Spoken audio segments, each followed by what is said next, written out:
So, good day guys, this is Jan from Toyota Garage. So, ito nga pala yung new model unit natin which is 2020 Toyota Wigo G automatic transmission. Tara, ito na.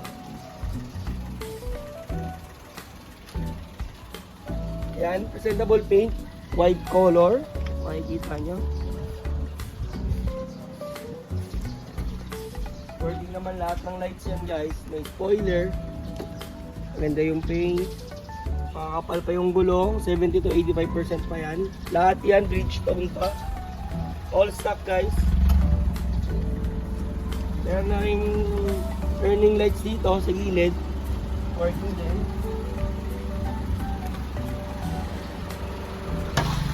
Ito naman yung engine bay niya. Ito naman yung engine bay niya guys. Malinis. So far, pa-detail lang din natin yan. Yung battery, halos kakapalit-palit lang. So nakakulan na rin. 1.0 gas engine pala to guys. Kaya sakto-sakto sa panahon ngayon na sobrang taas ng gasolina. Ayan, so puso natin.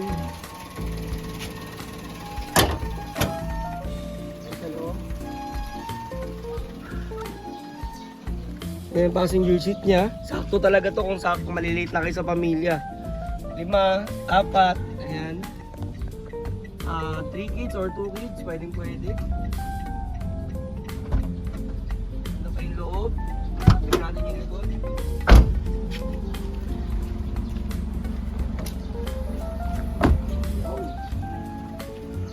Malaki-laki yung compartment dito. Pwede kang humiga. Kasi ito may para cover to eh. Diba pagka sinara mo to hindi makikita yung gamit mo dito. Then may mga headrest. Ayan. Kompleto yun guys. Meron din tong stock tools. Yung spare tire niya na hindi pa nagagamit nasa ilalim lang nito.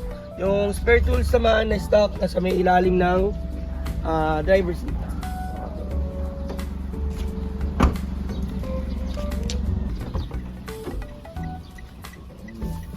As you can see, lahat dito all stock, pati itong seat cover niya. Ayan, from Toyota pa to mismo, galing. Hindi ko lang tinatanggal para ma-preserve yung pinaka seat cover ng stock mismo. Kumbaga pag kayo bumili, kung pwede nyo palitan ng leather, walang problema, mas maganda. Then, meron na rin siyang Android head unit, may Bluetooth to, may navigation. Ayan, kompleto. Yung aircon nito, kakapalinis ko lang ng condenser bagong palit yung cabin filter. Malaki na rin tong rear view mirror niya. Okay, then yung dashboard, sobrang kinis, makintab-kintab pa. Ayan. Kompleto rin to sa manual and booklets. Meron din siyang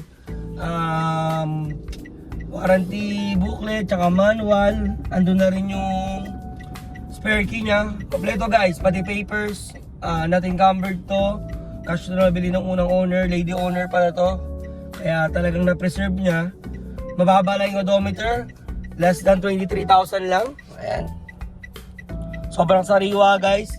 Kung mapapansin nyo, bakit ganito, bakit gano'n? Kasi nga, pandemic days, itong sasakyan na bili.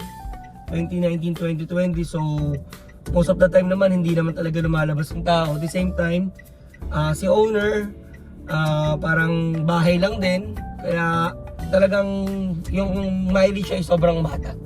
Then makita nyo naman sa unit condition guys, sobrang ganda, sobrang sariwa pa nito. And lahat, all power, mga windows, lahat gumagana. Ayan. Harap likod. Sa age na naman, talagang bagong-bago pa guys, wala na kayong ipapagawa dito. Siguro kung ilong ride nyo lang, syempre lagi kong sinasabi sa mga clients, much better to PMS nyo rin muna kung natakbo kayo ng malayo, kung uwi kayo probinsya. Syempre para iwas sa birya, mas maganda na rin yung unahan mo yung problema kaysa ikaw yung maunahan ng problema. So by the way, this unit is cost 495,000, negotiable for cash buyer. Then meron pa rin pala tayong mga available na financing promo, like 75,000 all-in down payment. Excluded lang nun yung insurance, pero madali lang pag-usapan nyo na pan-viewing. Meron tayo 30% hanggang 20% na down payment. sa ano na lang, sa viewing na lang. Siguro ang monthly nun, pag 30% nasa 12 to 13k. Pagka 20, mga 14. Tsaka yung 75% alam ko nasa 14k lang yun guys. So, kung ikaw nag-office ka ngayon, kailangan mo na sasakyan, matitid, reliable, at the same time, best brand sa Philippines. Ito na, Toyota Wigo. Wala ka nang hanapin dito guys. Kaya kung ikaw ay naghahanap ng sasakyan or may kakilala ka, sabihin mo lang to, visit our page. To, contact lang sa number namin, Viber, yan din yung number ko. So, kita-kits tayo soon guys. And una-unahan na lang kung sino makauna dito. Maswerte. Yun nga. This is John from Zero Garage. Kita-kits. Bye-bye.